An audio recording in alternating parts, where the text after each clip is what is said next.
우리는 지금 출애굽기를 함께 살펴보고 있는데요. 여러분, 이 예배를 드리는 하나님의 백성은 다른 말씀을 듣는 게 아니라 하나님의 말씀을 함께 나누는 시간이잖아요. 여러분, 반드시 여러분이 이 성경을 꼭 읽으셔야 합니다. 그래야 성경을 읽으셔야 이 성경의 말씀이 뭘 말하는지 함께 나누는 이 설교 시간에 말씀을 조금 더 깊이 있게 또 여러분 각각에게 의미 있게 들으실 수가 있어요. 그래서 반드시 주의 백성은 어떤 걸 읽으셔야 된다고요? 성경을 꼭 읽으셔야 합니다. 자, 여러분 오늘 우리가 읽은 본문은 지금 전부 다 뭐로 이루어져 있냐면 족보로 이루어졌어요. 족보. 근데 여러분 성경을 읽다 보면 이런 족보를 만날 때 어떠세요? 읽기 쉬우세요? 아니면 어려우세요? 뿐만 아니라 이런 족보가 나오면 살짝 당황스럽죠. 왜냐면 오늘 본문도 똑같은데요. 실은 이 6장 14절부터 27절에 있는 이 족보를 딱 빼고 앞에랑 뒤 이야기를 읽잖아요. 훨씬 앞뒤 이야기가 자연스럽게 흘러가요. 근데 이런 족보가 들어가서 도대체 왜 이런 족보를 이렇게 삽입해서 우리가 성경을 읽는데 어렵기도 하고 이렇게 힘들게 만드는가 이런 질문을 할 수 있죠. 뿐만 아니라 여러분 이 족보를 보면 이름이 더 어떻죠? 낯설어요. 그러니까 이런 족보를 만나면 어떻게 하게 되냐면 그냥 건너뛰게 되죠. 근데 여러분 이 성경의 이 족보가 실은 아주 중요해요. 왜냐면 성경에는 족보용법이라는 게 있어서 여기서만 오늘 본문에서만 이 족보가 등장하는 게 아니라 여러분이 성경을 읽다 보면 족보가 종종 등장하나요? 등장하지 않나요? 네, 종종 등장해요. 그래서 실은 우리가 이 족보를 통해서 하나님이 뭘 말씀하려고 하는지, 왜 성경은 이런 족보를 사용하는지에 대해서 좀 알아야 돼요. 근데 이제 이 족보용법만 가지고 공부를 해도 최소한 1시간 이상 걸리거든요. 오늘은 우리가 이제 성경 공부 시간은 아니니까 우리는 성경 공부가 어느 날 있죠? 네, 수요일 날 있어요. 수요일 날. 그러니까 수요일 날 이미 이 족보용법을 공부했고 또 계속해서 할 예정이니까 거기 좀 참여해 주시고요. 오늘은 아주 간략하게 이 족보가 뭘 얘기하는지, 그러니까 족보용법이 왜 성경에 필요한지 아주 간략하게 살펴보고요. 더 중요한 것은 여러분 하나님이 이 족보용법을 여기 놓았다는 것은 이거를 통해서도 우리에게 말하고 싶은 게 있다는 이야기죠. 그래서 이 족보를 통해서 하나님이 오늘 우리에게 뭘 말씀하려고 하시는지 한번 살펴보려 합니다. 자, 먼저 왜 성경은 족보용법을 사용하는가를 간략하게 말하면요. 여러분 제가 지난주도 말씀드렸지만 여러분 기독교는 종교라고 그랬나요? 아니면 우리의 전 인생, 전 역사라고 했나요? 네, 우리의 전 인생뿐만 아니라 이 온 우주, 전 역사를 말하는 그런 어떤 이야기라고 했어요. 그러니까 실제 하나님이 어떻게 이 모든 우주에 혹은 우리 인간의 모든 역사의 주인이시며 통치자이신가를 말하는 게 바로 이 성경이거든요. 근데 여러분 역사가 참으로 길잖아요. 근데 이 긴 역사를 함축해서 다 이 한 권에 넣으려니 얼마나 힘들겠어요. 그러니까 아주 중요한 얘기를 할 때 그러니까 설명을 다 풀어서 하는 것도 있지만 때로는 아주 긴 역사를 함축적으로 요약해서 말할 때 뭐를 사용하는가? 족보를 사용해요. 특별히 이 족보가 왜 필요하냐면요. 이 족보용법의 가장 큰 특징은 뭐냐면 여러분 하나님이 하나님의 나라의 역사를 이 땅에 써가실 때 누구를 통해서 하나님 나라를 세워가시죠? 사람을 통해서. 사람을 통해서 하나님 나라를 세워가신다고요.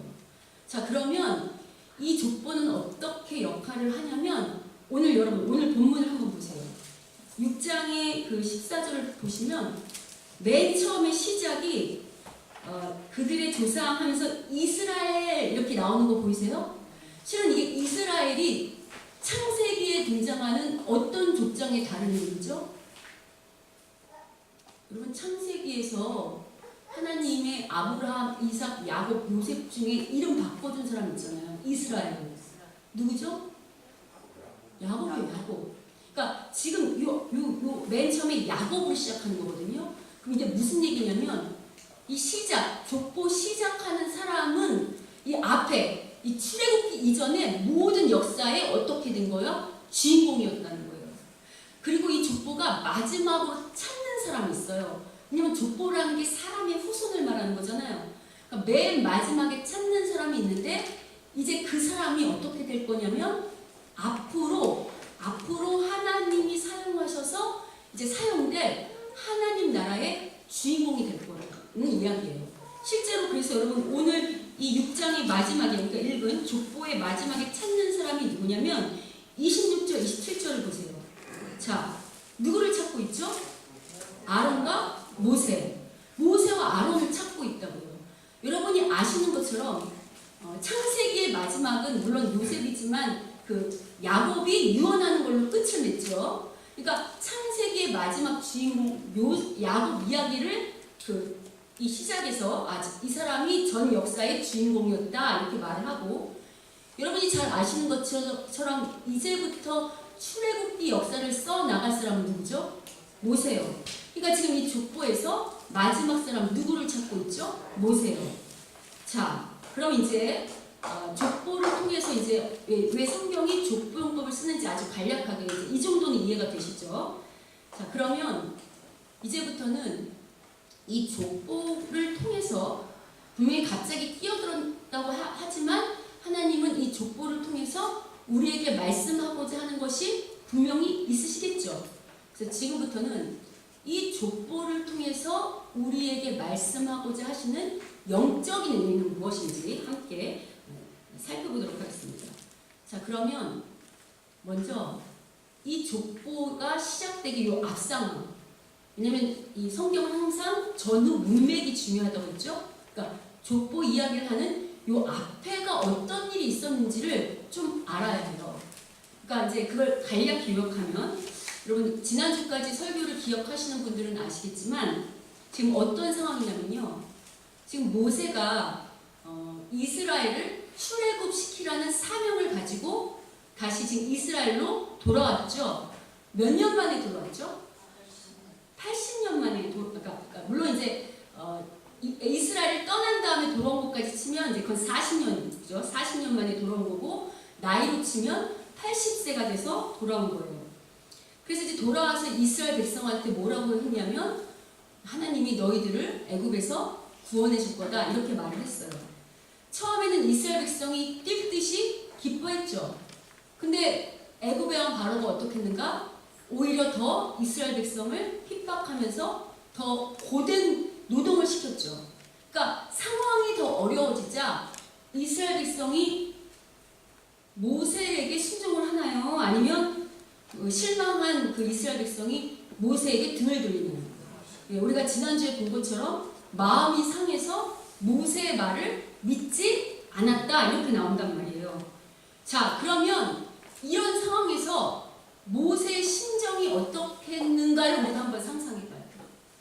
우리가 모세라고 생각할 때 이렇게 또다시 자신의 말을 듣지 않는 이스라엘 백성을 보면서요, 모세는 뭐가 떠올랐을까요? 40년 전의 과거가 떠올랐을 거예요. 왜냐면 40년 전에 모세가 이스라엘 백성 구원하겠다고 나섰다가 자기는 자기 동족을 위해서 나선 건데, 오히려 자기 동족인 이스라엘 백성은 어떻게 했죠? 모세를 살인자라고, 모반자라고 고발해서 모세가 오히려 애굽으로 쫓겨나도록 만들었잖아요. 그게 애굽 사람들이 아니고 누구라고요? 모세의 동족인 이스라엘이에요.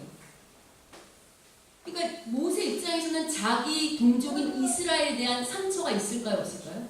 당연히 있겠죠. 근데 지금 또 이스라엘 백성들이 자기를 거절하고 자기 말을 신중하지 않을 때 모세가 이런 과거의 실패, 과거의 상처가 다시 떠오를까요? 떠오르지 않을까요?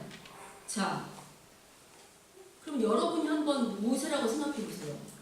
지금 과거에도 자기를 터부시했던, 거절했던 백성들한테 돌아가고 싶지 않아서 하나님이 모세를 5번이나 부르실 동안 모세가 5번이나 안 하겠다고, 나 그 출애굽이라는 사명 안 하겠다고 거절했던 거잖아요. 근데 하나님이 힘주시고 용기 주셔서 다시 돌아왔는데 또 어떤 일이 일어나요? 같은 일이 반복되고 있다고 한다면 여러분이라면 그 이스라엘에서 사역을 하고 싶으세요? 아니면 다시 돌아가고 싶으세요? 그렇죠. 이왕이면 자기를 등 돌리고 신뢰하지 않는 사람들이 아니라 자기를 신뢰하고 함께 해줄 수 있는 미디안 광야로 다시 돌아가고 싶었을 거라고요. 그래서 여러분 6장에 자 12절 보세요. 모세가 하나님께 뭐라고 말하냐면 오늘 본문의 그 앞에 보시면 우리 6장 12절을 같이 한번 읽어보겠습니다. 자 6장 12절 읽겠습니다. 시작. 모세가 여호와 앞에 아뢰어 이르되 이스라엘 자손도 내 말을 듣지 아니하였거든 바로가 어찌 들으리이까 나는 입이 둔한 자니이다. 여러분 지금 모세가 뭐라고 말해요? 하나님, 아니 내 동족인 이스라엘 백성조차 내 말을 듣지 않는데 어떻게 하나님을 아예 모르고 하나님의 대적자로 서 있는 애굽의 바로 왕 앞에 내가 설 것이며 내 동족도 내 말을 듣지 않는데 어떻게 애굽 왕 바로가 내 말을 듣겠냐고 이렇게 항변하는 거 보이세요? 여러분 이게 실은 이렇게 점잖게 말하고 있지만 이 말의 속뜻은 뭘까요? 이게 무슨 말일까요? 나 이거 안 하고 싶다요. 내가 그만두겠다. 내가 이렇게 될까봐 하나님이 나를 부르실 때 내가 5번이나 거절했던 거다. 내가 이럴까봐 여기 다시 안 돌아오려고 했던 거다. 근데 또 이런 일이 발생하니까 봐라 하나님, 나는 이 일 안 하고 포기하겠다라고 말하는 상황이라고요. 그렇게 이렇게 낙심하고 절망한 상황에서 지금 하나님이 어떤 걸 가지고 모세 앞에 이야기하시냐면 족보를 갖고 나오신단 말이에요. 근데 여러분 제가 아까 이 족보를 끝나는 이야기랑 이렇게 연결하면 문맥이 더 자연스럽다고 그랬죠. 근데 여러분 이 족보 얘기가 딱 빼고 끝나고 나면 어떻게 되는 줄 아세요? 이 모세가요 어떻게 됐는지 모르겠지만 다시 담대함으로 힘과 용기를 얻어서 그 애굽의 왕 바로 앞에 서서 자신에게 주셨던 그 출애굽이라는 사명을 이렇게 딱 감당하는 모습으로 서 있어요. 그럼 우리가 뭘 추측할 수 있냐면 무언가 이 족보를 통해서 하나님이 모세에게 힘과 용기를 주셨구나. 뭔가 이 족보를 통해서 지금 절망하고 낙심하고 포기하고 싶었던 모세에게 새 힘을 주시면서 그를 회복시키고 다시 사명을 완수할 수 있도록 무슨 이야기를 하셨겠구나 라는 추측을 할 수 있겠죠. 자, 그런데 우리가 족보를 잘 보면요 이 내용 자체로 이렇게 봤을 때는 이런 족보로 모세가 힘과 용기를 얻었다고? 이런 족보로 모세가 담대함을 얻었다고? 라고 생각하기에는 좀 이상해요. 어떤 면이 이상하냐면 그럼 보통 우리에게도 족보라는 거 있습니까? 없습니까? 있죠?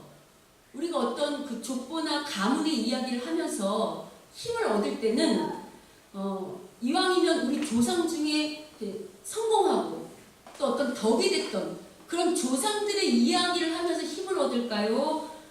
아니면 실패한 사람들의 이야기를 가지고 힘을 얻을까요? 그렇죠. 이왕이면 성공한 사람들, 또 무언가 업적을 남긴 사람들의 그런 조상들을 이야기하면서 봐라, 우리 조상이 이 정도의 근력이 있는 사람들이다. 나도 이 조상의 피를 받았으니 나도 그와 못지않게 어떤 성공적인 일을 할 수 있다라고 이야기하면서 보통은 좋은 조상들, 성공한 조상들, 유명한 조상들을 가지고 이야기를 하겠죠. 근데 여러분 오늘 본문에 등장하는 이 모세의 조상들은요 시작부터요 그렇게 모세가 자랑스러워할 만한 조상이 아니에요. 아니 자랑은커녕요 어떤 면에서 아주 수치스럽고 부끄럽다고 생각할 만한 사람들이 등장해요. 자, 그리고 오늘 6장 14절에 맨 처음 등장하시는 그 14절의 조상을 보면요, 누가 등장하냐면, 제가 아까 이스라엘이 야곱의 다른 이름이라고 했죠. 그럼 야곱의 장자 누가 등장합니까? 르우벤이요. 여러분 혹시 르우벤 하면 떠오르는 사건 없으세요? 창세기에서 야곱의 큰아들, 우리 같이 공부했는데. 여러분 야곱의 장자였던 르우벤은요, 자기 아버지의 첩이었던 비라와 어떻게 하죠? 동침해요. 그러니까 무슨 얘기냐면, 그러니까 자기 아버지의 여자와 함께 잠자리를 했단 말이에요. 지금 르우벤이 야곱의 장자라고 했잖아요. 그러면 맏아들은 다른 형제들에게 어떻게 해야 되죠? 본이 돼야 되잖아요. 근데 지금 본이 되기는커녕 어떤 일을 저질렀다고요? 예, 자기 아버지와 자기 아버지의 여자와 동침하는 그런 파렴치한 죄를 범한 사람이라고요. 뿐만 아니라 여러분 15절, 16절에 등장하는 시므온, 레위를 여러분 한번 보세요. 시므온은 야곱의 둘째 아들이고 그 다음에 레위는 야곱의 셋째 아들인데, 여러분 시므온하고 레위 하면 생각나는 사건 없으세요? 시므온하고 레위. 그럼 혹시 시므온하고 레위한테 디나라는 여동생이 있었던 거 기억하십니까? 예. 그때 디나라는 여동생이 그 여동생을 너무 사랑했던 세겜 땅의 왕족이었던 세겜에게 강간을 당하잖아요. 근데 물론 강간을 당하는 건 되게 악한 죄이지만 그 왕족이었던 세겜이 이 여동생을 정말로 사랑했죠. 그래서 뭘 하길 원했죠? 예, 결혼하기를 원했었어요. 그래서 이제 다 용서하고 같이 결혼하기로 했단 말이에요. 근데 그때 시므온하고 레위가 어떻겠냐면, 우리랑 같이 결혼하려면 뭘 받으라고 했죠? 여러분 성경 계속 읽으셔야 돼요. 할례예요, 할례. 그러니까 너희가 우리랑 결혼하려면, 우리와 함께 하는 이스라엘 백성이 되려면 너희들도 할례를 받아야 된다, 이렇게 했단 말이에요. 그래서 그 여동생을 너무 사랑했던 그 세겜이라는 그 왕족이 실제로 할례를 받나요, 안 받나요? 받아요. 자기만 할례를 받는 게 아니고 자기가 다스리던 그 땅의 모든 남자들에게도 할례를 받게 한단 말이에요. 근데 여러분 아시죠? 할례가 뭐죠? 남자 생식기에 이렇게 상처를 내는 거잖아요. 그럼 할례를 받으면 남자들이 움직일 수 있나요? 아니면 치유될 때까지 못 움직이나요? 그러니까 꼼짝을 못 한다고요. 근데 이럴 때 그렇게 약속을 다 해놓고 이 시므온과 레위가 어떻게 했는가? 그 땅에 들어가서 세겜을, 자기 동생을 강간했던 그 왕족인 세겜만 죽일 뿐만 아니라 그 모든 땅의 남자를 다 어떡하죠? 사륙하고 거기다 도락질까지, 그 물건까지 다 약탈하잖아요. 그래서 우리가 그때 이런 얘기 했잖아요. 아니 하나님 믿는 백성이 어떻게 이렇게 세상보다도 더 악할 수 있는가? 어떻게 더 이렇게 약속을 안 지킬 수 있는가? 이거 계약 위반이잖아요. 그래서 우리가 그때 이 말씀 나누면서 하나님이 다른 사람 때문에가 아니라 믿는 자들 때문에 더 마음 아파하시고 통탄하신다, 그랬던 거 기억하세요? 그래서 여러분 지금 여기 나오는 세 사람은요, 야곱의 첫째, 둘째, 셋째임에도 불구하고 맨 마지막에 야곱이 죽을 때 유언을 할 때요, 그리고 원래 고대 근동에서 아버지가 유언을 할 때 가장 큰 복을 받는 건 누굴까요? 장자예요. 근데 우리가 살펴보았던 것처럼 이 첫째, 둘째, 셋째는 축복을 받기보다는 오히려 어떻게 됐죠? 거의 저주에 가까운 유언을 듣게 됐잖아요. 자, 그럼 여기까지 보면 우리가 이렇게 질문할 수 있잖아요. 지금 모세가 가뜩이나 실망하고 낙심한 상황이라고 했죠. 근데 하나님은 왜 이렇게 실망하고 낙심한 모세에게 이렇게 더 수치스럽고 부끄러운 조상들의 이야기를 해주는가? 이왕이면 힘을 주시려면 그 모세의 조상 가운데 요셉 있잖아요, 요셉. 그죠? 야곱의 아들들 중 맞죠? 요셉은 애굽의 총리로서 그 누구보다도 그 하나님의 영광을 드러냈고 가문의 영광을 드러냈던 그런 사람이잖아요. 그럼 요셉 같은 사람 이야기를 해주시면 참 좋았을 텐데 왜 이렇게 입에 오르기도 창피한 조상들의 이야기로 시작하는가? 이렇게 질문할 수 있죠. 근데 이런 질문이 끝나기도 전에요. 이 족보에 더 이상한 게 있어요. 어떤 거냐면 20절을 보세요. 오늘 본문 6장 20절. 자, 6장 20절을 같이 한번 읽어보겠습니다. 자, 읽겠습니다. 6장 20절 읽겠습니다. 시작. 아므람은 그들의 아버지의 누이 요게벳을 아내로 맞이하였고 그는 아론과 모세를 낳았으며 아므람의 나이는 137세였으며. 여러분, 아므람이 누군 줄 아세요? 모세의 아버지예요, 아버지. 근데 지금 모세의 아버지가 결혼을 했는데 누구랑 했다고 나오죠? 아버지의 누이 요게벳이요.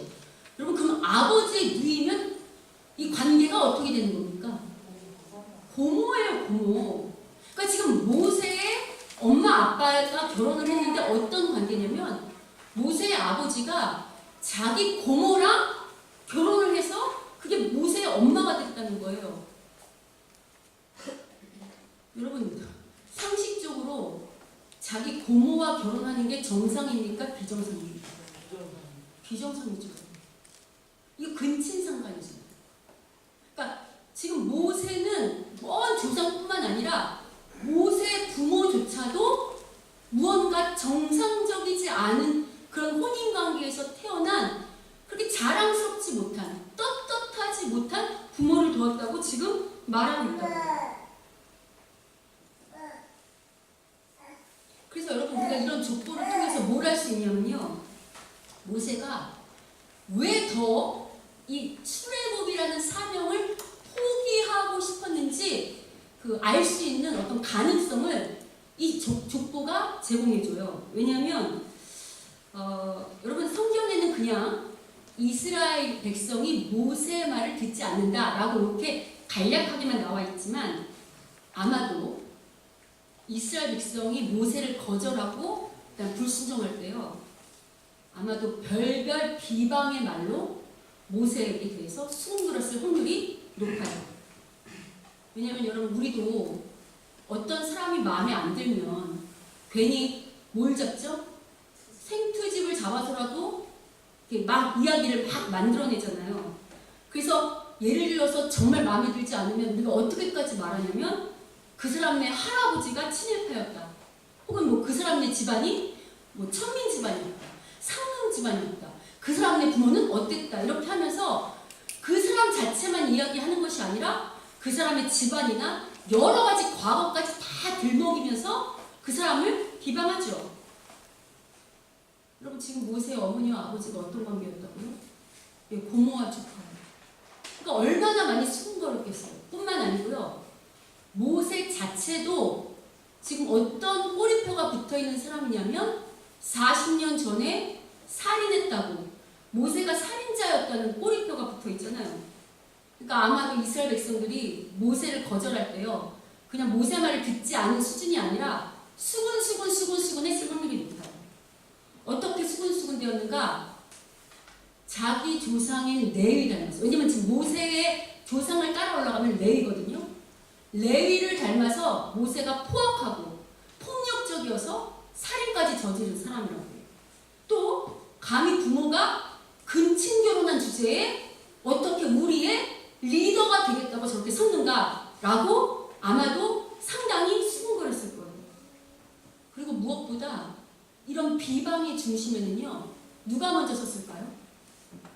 어쩌면 누구보다도 모세의 이 사정, 모세의 부모의 사정, 혹은 모세의 모든 성장 과정을 더 잘 아는 그 친인척들이 중심에 섰을 확률도 높아요. 그럼 여러분 생각해 보세요. 자기가 믿었던 친인척들, 혹은 자기 동족인 이스라엘한테 지금 몇 번이나 배신당하는 거예요? 2번이나요. 그럼 이럴 때 모세가 이 일을 하고 싶겠어요? 하고 싶지 않겠어요? 하고 싶지 않죠. 그래서 이렇게 막 모세가 모든 걸 포기하고 그 다음에 낙담하고 싶었을 거예요. 왜냐면 우리도 이왕이면 어떤 일을 할 때 우리를 반겨주고 나를 잘 따라주는 사람하고 하고 싶습니까? 아니면 나를 비방하고 나를 수근수근하고 하는 사람들과 하고 싶습니까? 그렇죠. 이왕이면 나를 신뢰해주고 나와 함께 하겠다고 나를 믿어주는 사람들하고 함께 하고 싶겠잖아요. 그래서 오늘 모세가 나 일 그만하겠다고 할 확률이 높아요. 자, 그런데 하나님은 이렇게 낙심한 모세에게 왜 그러면 수치스러운 조상들의 이야기를 먼저 말씀하시는가? 왜 떠오르고 싶지 않은 이런 부모의 이야기를 먼저 하는가? 라고 할 때요. 하나님은요 이렇게 말씀하시는 거예요. 모세 보고요. 지금 모세 가문이 레위뿐만 아니라 루벤, 시므온 이렇게 다른 가문의 사람들도 다 이야기하잖아요. 그러니까 지금 모세한테 이렇게 말씀하시는 거예요. 모세야, 따지고 보면 너를 수근수근하는 사람들 가운데 그 어떤 사람도 죄인의 후손이 아닌 사람은 없다. 지금 너를 비방하는 그 사람들도 누구의 후손들이에요? 루벤이나 시므온처럼 과거의 수치스러운 조상들의 후손이라고 말하는 거예요. 그러니까 그렇게 너를 함부로 손가락질하는 사람들 때문에 뭐 하지 말라는 거예요? 낙심하지 마라. 절망하지 말라고 이야기하는 거예요. 여러분 옆 사람 한번 보세요. 옆 사람. 옆 사람 한번 보세요. 자, 보셨어요? 자, 어떠세요? 전부 내 마음에 들어 보이세요? 대답은 하지 말고. 여러분 여기 있는 사람들이 다 여러분 마음에 들으세요? 말씀은 하지 말고 속으로는. 교회 안에는요 정말로 다양한 사람들이 모여들어요. 여기는 남녀, 노소만 모이는 게 아니고 부자도 모이고 가난한 사람도 모이고 학벌이 아주 높은 사람도 모이고 배우지 못한 사람도 모이고 또 여러 가지 건강한 사람도 모이고 좀 건강하지 못한 사람도 모이고 아주 여러 다양한 사람들이 모인단 말이에요. 근데 이렇게 다양한 사람들이 모인 이 안에 우리 가운데 공통점이 있어요. 딱 한 가지. 이렇게 서로 다 다른 사람들이 모였는데 우리가 갖고 있는 공통점이 뭘까요? 예. 그럼 우리가요 아무리 돈이 많아도 아무리 학벌이 좋아도 혹은 내가 아무리 인격이 좋다고 자부해도요 하나님 보실 때 우리 다 어떤 사람들이냐면 죄인들이에요. 따라서 이거를 만약에 인문학적인 용어로 말하면 뭐라고 말하는 줄 아세요? 도찐 개찐이라고 말하는 거예요. 누가 누구를 함부로 판단하거나 정죄하거나 이렇게 속단할 수 없는 그런 존재들이라는 거예요. 여러분 그럼에도 불구하고 우리가 참 사람이 악하다는 게 어디서 나오냐면요. 여러분 사람이 딱 두세 사람만 모이면 뭘 하죠? 예, 다른 사람을 수근수근 대잖아요. 제가 지난주에 금요일날 익산에 성경 강의가 있어서 성경 강의할 게 있어서 기차를 타려고 이제 좀 기다리는 가운데 시간이 좀 남아서 커피숍에 잠깐 들어갔는데 거기도 한 4분의 이 사람들이 계신데 제 옆에 있으니까 소리가 막 들리는 거예요. 계속해서 어떤 사람을 한두 사람 계속해서 험담하시더라고요. 근데 여러분 잘 생각해 보세요. 죄인이 죄인을 평가할 수 없어요. 우리를 평가할 수 있는 분은 누구밖에 안 계시죠? 하나님밖에 안 계세요. 그러므로 여러분이 혹시 우리 가운데 누가 나를 수근수근대고 비방한다 할지라도 왜냐면 교회뿐만 아니라 세상 어디에도 사람들은 어떻게 하죠? 수근수근대거든요.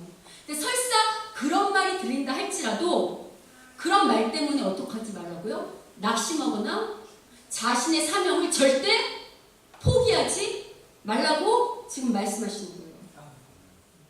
특별히 여러분 오늘 족보에 아주 특이한 점이 있는데 뭐냐면 오늘 족보는요 어디에 초점을 맞추고 있냐면 첫째, 둘째인 루벤이나 시므온이 아니고요 이제 16절부터는 레위에게만 계속 레위의 후손들로만 이야기해요. 자, 근데 여러분 이제 앞으로 이 하나님 나라를 책임질 모세가 누구 가문이라고요? 레위 가문이에요. 레위 가문. 그래서 레위 가문에 초점을 맞추고 있는데요. 자, 이전에는 레위 가문이 아직 형편없었다고 그랬죠.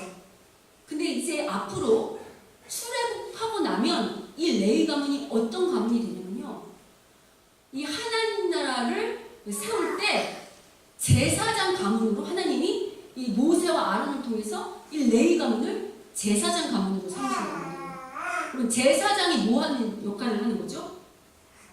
하나님의 말씀을 전하는 선지자 역할을 할 뿐만 아니라 하나님 앞에 그 예배를 드리는 모든 일을 주관하는 자들이란 말이에요. 그 실제로 여기 보시면 6장에 25절 같은 데 보시면요, 아론의 아들인 비느하스라는 사람이 등장하거든요. 이 사람은 나중에 제사장으로서 아주 이 이름을 떨쳤던 용맹스러운 사람으로 등장한단 말이에요.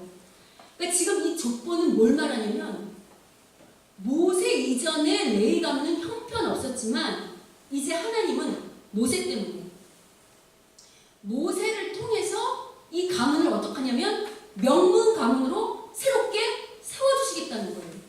전에는 수치스러운 가문이었지만 이제는 모세를 통해서 제사장 가문으로 하나님이 새롭게 회복시켜 주겠다는 거죠. 자, 이는 또 뭘 말하냐면 이제 모세에게 제사장과 선지자의 권위를 주시겠다고 선포하는 거예요.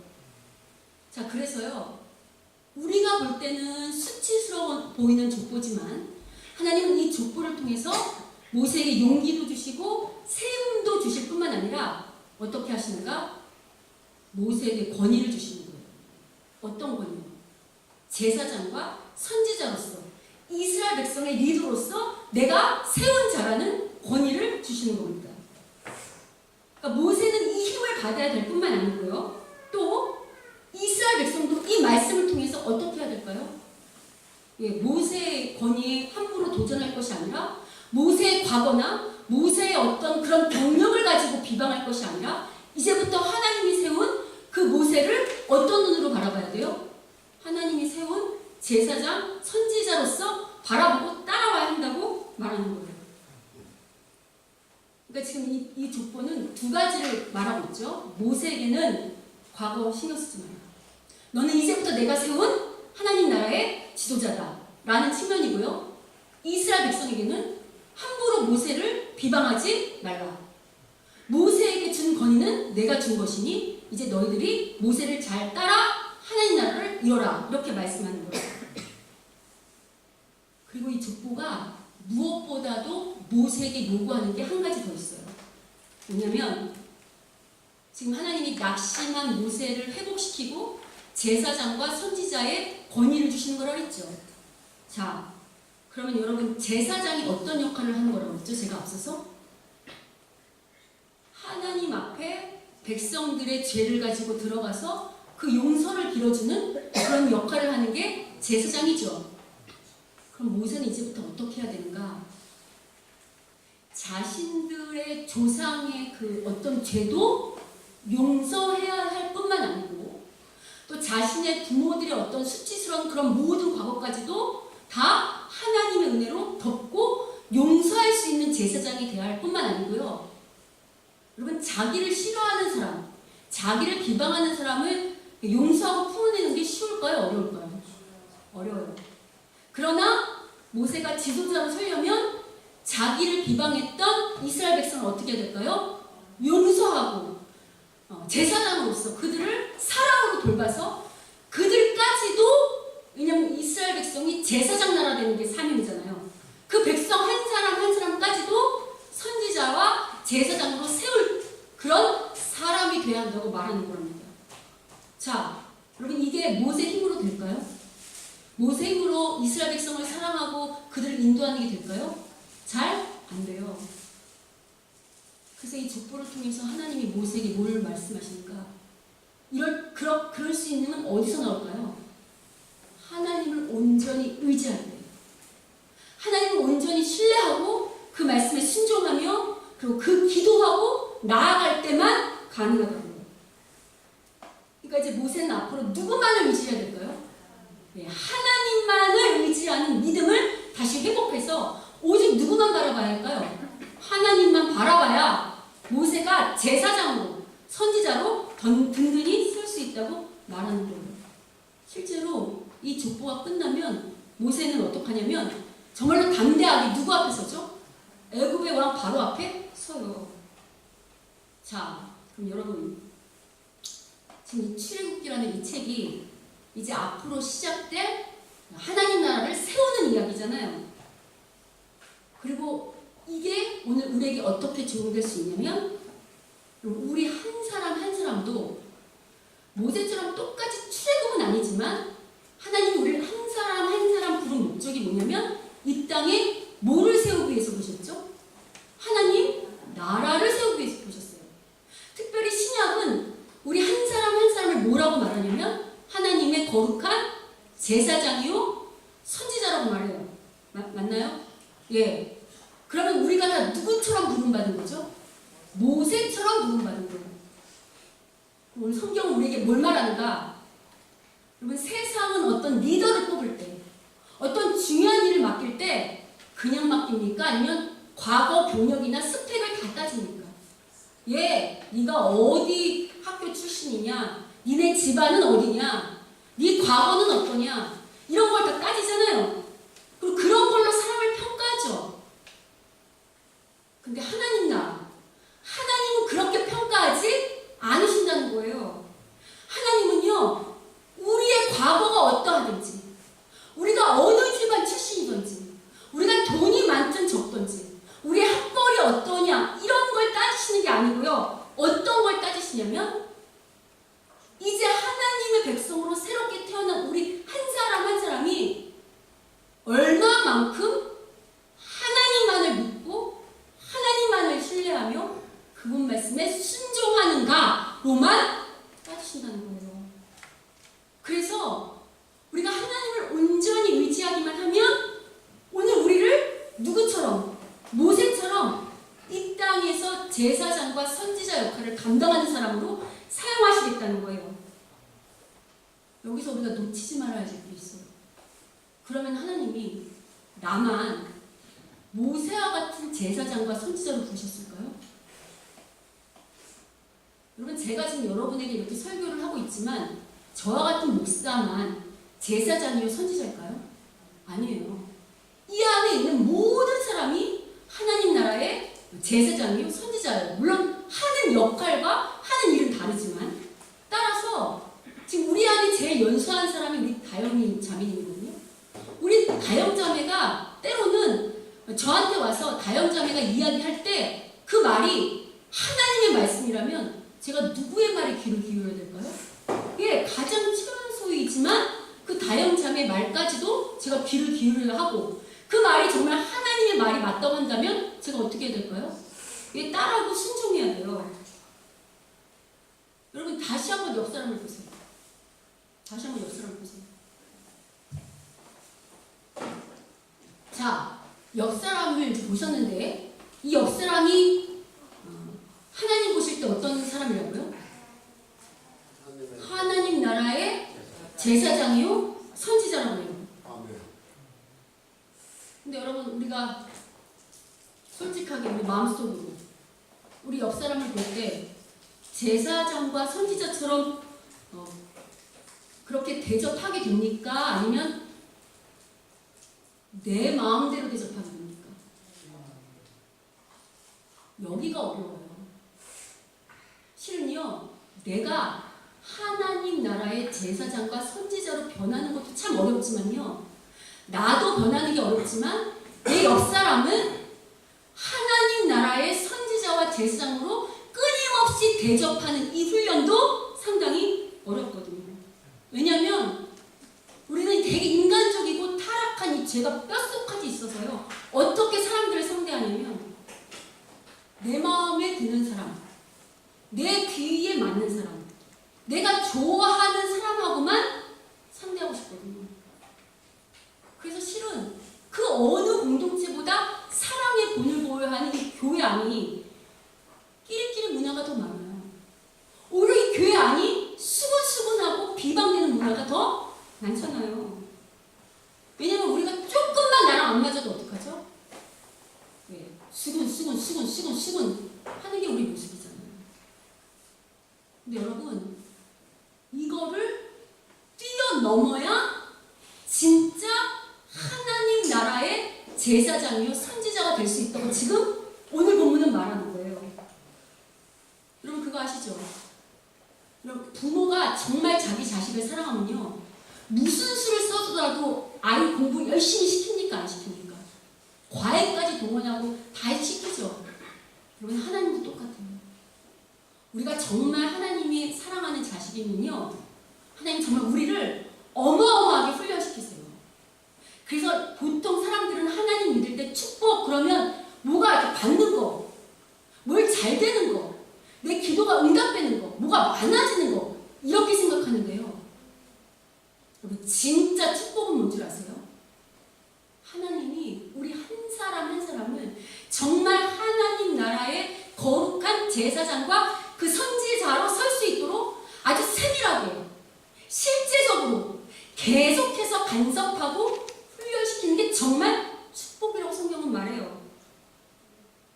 여러분 이런 측면에서요 우리 교회는요 아주 복된 교회예요. 왜냐하면 우리 교회는요 훈련이 아주 실제적이고 세밀하거든요. 여러분 실은요 우리가 진짜 하나님 나라의 제사장과 선지자가 된다고 하면 이거를 교회 안에서만 인정받으면 안 되고요. 실은 누구한테 인정을 받아야 될까요? 나를 제일 잘 아는 내 남편이나 아내, 내 자녀, 그러니까 내 가족이랑 또 나를 잘 아는 친인척, 또 나랑 함께 일하는 직장 동료에게 인정을 받아야 된다고요. 물론 하나님께 인정받는 건 너무 당연하고요. 근데 이제 우리 교회가 어떤 특징이 있냐면요. 우리 교회는 한 집안 분들이 많이 나오세요. 이게 쉬운 문제가 아니거든요. 예를 들면 우리 교회에 지금 이상훈 집사님, 이상민 집사님 이렇게 형제가 나오잖아요. 제가 우리 아는 목사님한테 저희 교회 형제가 쌍둥이 형제가 함께 예배를 드린다고 했더니 아유 그거 신앙생활하기 힘들겠네 이렇게 말씀하시는 거예요. 왜냐하면 결혼을 안 했을 때는 그래도 괜찮은데 여러분 이 형제가 결혼을 하면 각각 부인이 생기죠. 그럼 함께 신앙생활하면 누구도 함께 신앙생활하게 되는 거죠. 동서지간이 함께 신앙생활하는 거예요.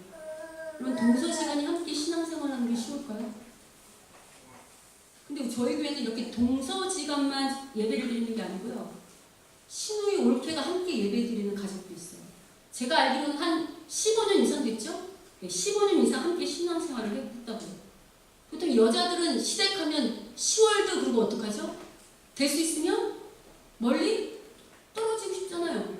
근데 지금 함께 하죠. 근데 우리가 생각해 봐야 돼요. 하나님 왜 우리를 세상에 우연은 없잖아요. 왜 한 공동체 안에 이렇게 동서지간으로 또 이렇게 형제지간으로 또 이렇게 신의 올케지가 묶어놓으셨는지를 한번 생각해 봐야 돼요. 왜냐하면 서로 간에 진짜 인정을 받아야 하나님 나라 제사장이라고 선지라고 인정을 받아야 이게 뭐라고요? 진짜 신앙인이라고 말하는 거예요. 근데 저에게는 이 정도 수준이 아니고 시어머니와 며느리가 함께 신앙생활을 해야 되잖아요. 그뿐이 아니에요. 저희 교회는요 직장 동료가 함께 나와 있고요 직장의 상사와 직원이 함께 나와 있어요. 아마 사람들한테 나는 교회에 가서도 직장 상사를 본다? 그러면 아이고야 라고 말할 거예요. 이게 인간적으로 말하면 참 어렵지만 실은 하나님 볼 때는 이게 진짜 신앙이라는 거예요. 왜냐하면 교회 안에서는 얼마든지 우리가 우리를 가리고 거룩한 제사장이 혹은 선지자처럼 행할 수 있죠. 근데 실은 진짜는 어디서 증거돼야 되는가? 나랑 같이 지지고 볶는 그 삶 속에서 나랑 같이 지지고 볶는 내 아내, 내 남편, 내 가족, 우리 동서, 우리 친인척들, 우리 동료, 우리 상사와 직원들에게 정말 저 사람은 하나님 나라의 제사장이요 선지자라고 인정을 받는 게 그게 진짜라고 오늘 본문을 통해서 하나님 우리에게 말씀하시는 거예요. 근데 여러분 우리가 하나님 나라의 제사장과 선지자가 된다는 것이 하루아침에 가능할까요? 여러분 모세도 80년 이상 걸렸는데 지금도 훈련받고 있는 걸로 보이잖아요.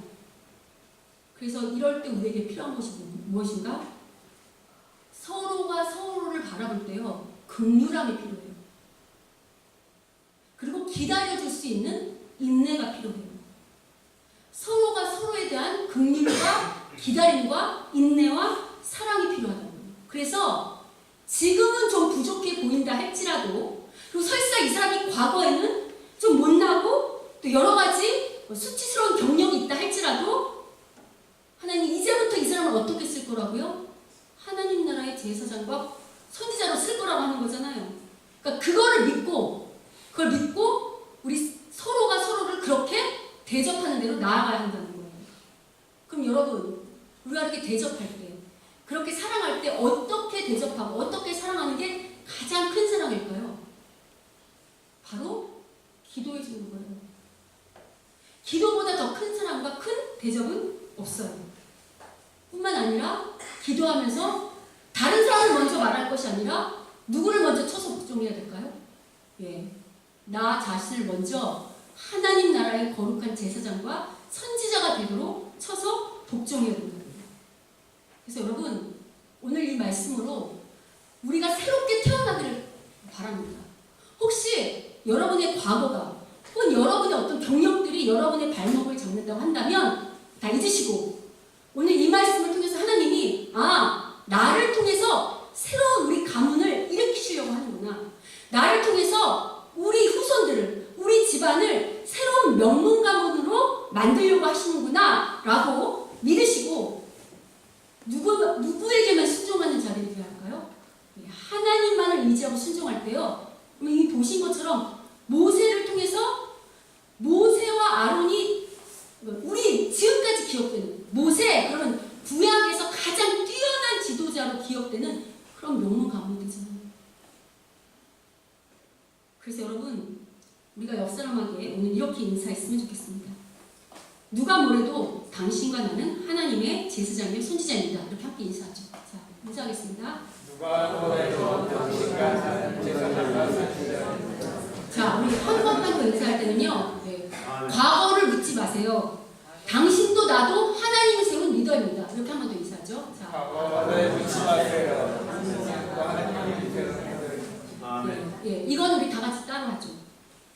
그러니 서로 존중하고 사랑합시다. 서로를 위해 기도합시다. 아멘. 예. 그래서 여러분, 바라기는요, 우리가 이제 서로가 서로에게 인정받는 하나님 나라의 제사장이요 선지자가 될 뿐만 아니라 무엇보다도 하나님이 인정하시는 그런 제사장과 선지자가 되기를 주님의 이름으로 축원합니다. 아멘. 우리 찬양하시면서 하나님 앞에 오늘 말씀을 묵상하시면서 함께 찬양